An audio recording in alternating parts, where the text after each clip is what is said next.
नमस्कार। आशा करता हूँ कि आप सब स्वस्थ होंगे और आशावादी होंगे।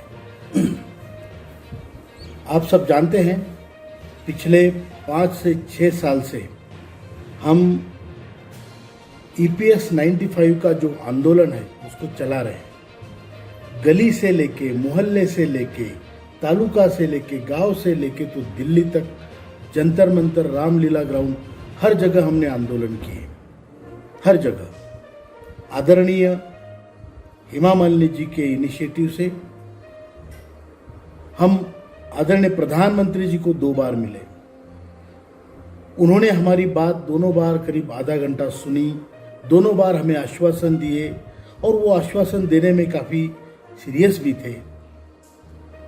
उनके मन में करुणा थी। उन्होंने हमें कहा कि मैं काम करने वाला हूँ, लेकिन दुर्भाग्यवश एक तरफ तो प्रधानमंत्री जी ने हमें दिल से आश्वासन दिया है और दूसरी तरफ जो EPFO है वो समितियों के ऊपर समितियां बिठा रहा है। इससे हमारी जो स्थिति है वो बहुत कठिन होते जा रही है। हर रोज 200 लोग EPS के पेंशनर्स मरते हैं, हर रोज। और अगर यही हमारे लिए तो ये हुआ कि जितना समय लगेगा उतनी मौतें होगी। तो इससे और जो हमारी जीवन मान है वो सुधारने का कोई तरीका हमें और तो कोई सूझ नहीं रहा है। जब हम प्रधानमंत्री जी के शरण में गए हैं तो और कहाँ जाए, किसके शरण में जाए।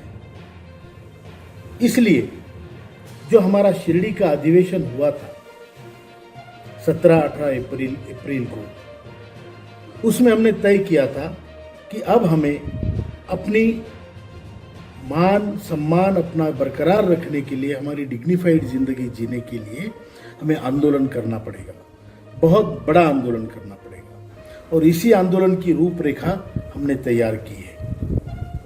ये आंदोलन की रूपरेखा ऐसी है कि हम 1 तारीख से EPFO के सामने पहले श्रृंखला अनशन करेंगे। उस श्रृंखला अनशन के बाद 7, तब तक अगर कुछ नहीं होता है, 7 तारीख से हम आमरण अनशन करेंगे। क्योंकि हमने सोच लिया है सड़ते सड़ते मरने से अच्छा है कि हम लड़ते लड़ते मरे। 7 तारीख से हम आमरण अनशन करेंगे। जिनको श्रृंखला अनशन के लिए नाम देने हो, अपने चीफ कोऑर्डिनेटर, स्टेट प्रेसिडेंट या फिर हमारे पास डायरेक्टली भेज सकते हो, किसी भी राज्य के। जो आमरण अनशन में बैठना चाहते हैं, बहुत से लोग हैं, वो हमें नाम दे दें। हम उनकी वहाँ पर आमरण अनशन की जो व्यवस्था है वो EPFO के ऑफिस के सामने करेंगे। उसके बाद 8 तारीख को, 8 अगस्त में, 1 अगस्त से 6 अगस्त श्रृंखला अनशन, 7 अगस्त आमरण अनशन, 8 अगस्त को हम पूरे भारत से लोग रामलीला ग्राउंड पर आएंगे, लाखों की संख्या में आएंगे। ये मेरा आह्वान है।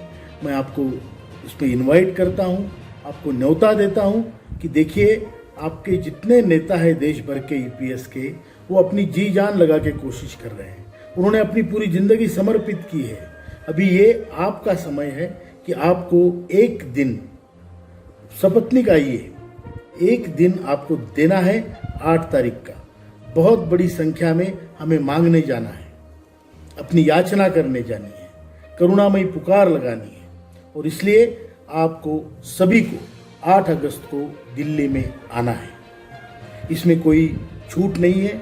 ये हमारे जीवन मरण का प्रश्न है, हमारे स्वाभिमान का वजूद का सवाल है, हमारे अस्तित्व का सवाल है।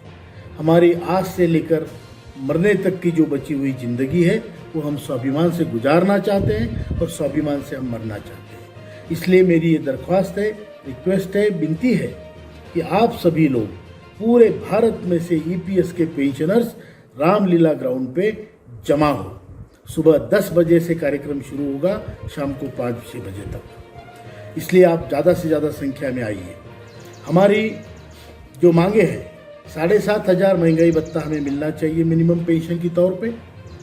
हमें मेडिकल सुविधाएं मिलनी चाहिए, क्योंकि बिना नोरिशमेंट के, खाना ठीक से ना मिलने के कारण और हमारी मेडिकल सुविधा ना होने के कारण 200 लोग हर रोज़ मर रहे हैं।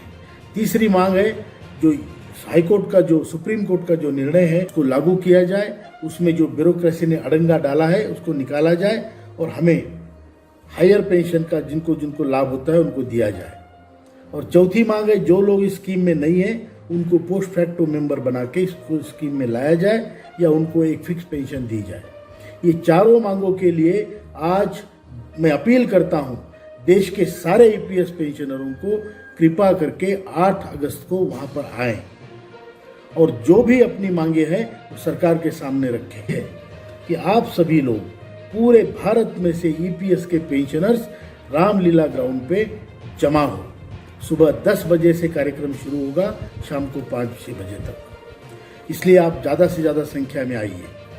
मुझे यकीन है कि इस पार्लियामेंट्री सेशन में प्रधानमंत्री जी, आदरणीय प्रधानमंत्री जी हमारी तरफ देखेंगे, हमारी गुहार को सुनेंगे और हमें अपने हक का जो देना है हमारा हक वो देंगे।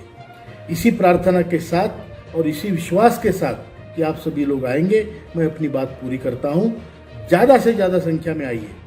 देखिए हम पहले से कह रहे हैं कि हम प्रॉब्लम का हिस्सा नहीं बनना चाहते, समस्या का हिस्सा नहीं बनना चाहते, हम सॉल्यूशन का हिस्सा बनना चाहते हैं। इसलिए हमने कई बार कई सॉल्यूशंस कई मीटिंगों में इन लोगों को दिए हैं और हमारा ये मानना है, हमने ये सिद्ध कर दिया है अपने जो हमने वहाँ पे सबमिट किए हैं पेपर्स और हमने जो वहाँ पे रिपोर्ट भेजे हैं अपनी तरफ से वित्त सचिव के साथ बात करते हुए भी उसमें हमने ये निश्चित किया है, हमने ये बताया है और हम ये मानते हैं कि हमारी मांगे केवल अपने ही पैसों से पूरी हो सकती है और अगर उसमें कुछ कम पड़े तो सरकार बाकी पेंशन स्कीम्स को जो पैसा देती है उस परसेंटेज से हमें भी दे।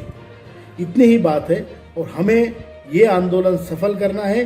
ये हमारी अंतिम लड़ाई है, आर पार की लड़ाई है।